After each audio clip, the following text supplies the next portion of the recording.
கிழக்கு மாகாண இராணுவ தலைமையகத்தின் 22வது ஆண்டு பூர்த்தியை முன்னிட்டு இராணுவ வீரர்களின் நலனுக்காக காத்தான்குடி அல் அக்ஷா பெரிய ஜும்மா பள்ளிவாசலில் விசேட துவா பிரார்த்தனை இடம்பெற்றது. கிழக்கு கட்டளை தளபதி மேஜர் ஜெனரல் ஜானக பல்லை கும்புர உள்ளிட்ட உயர் அதிகாரிகள் பலர் இதில் கலந்து கொண்டனர்.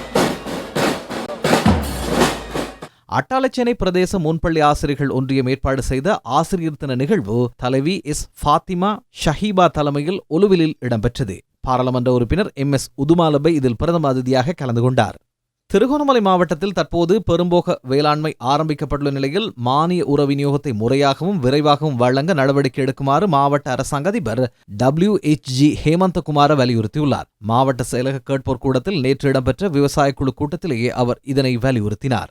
மார்பக புற்றுநோய் தொடர்பாக விழிப்புணர்வு கருத்தரங்கொன்று இரக்காமம் பிரதேச வைத்தியசாலையில் இடம்பெற்றது. வைத்தியர் மஞ்சுளா சண்முகநாதன் பிரதம வளவாளராக கலந்து கொண்டு இது குறித்தான விளக்கங்களை வழங்கினார். இனங்களுக்கிடையில் ஐக்கியத்தையும் சகவாழ்வையும் ஏற்படுத்தும் நோக்கில் பாடசாலை ரீதியில் மொழி மேம்பாட்டு தரவட்டங்களை நிறுவுவது தொடர்பான விழிப்புணர்வு நிகழ்ச்சி திட்டம் திருகோணமலை மாவட்ட செயலக அரசாங்க அதிபர் WHG ஹேமந்தகுமார தலைமையில் நடைபெற்றது. அரச கர்ம மொழிகள் திணைக்களத்தினால் இது ஏற்பாடு செய்யப்பட்டது. உங்களுக்கு வீடு நாட்டுக்கு எதிர்காலம் எனும் நிகழ்ச்சி திட்டத்தின் கீழ் அட்டாளச்சேனை கோனாவத்த கிராமத்தில் வறிய குடும்பம் ஒன்றுக்கு வீடமைத்துக் கொடுப்பதற்கான அடிக்கல் நாட்டும் நிகழ்வு இன்றைய தினம் பாராளுமன்ற உறுப்பினர் ஆதம்பாவா தலைமையில் இடம்பெற்றது.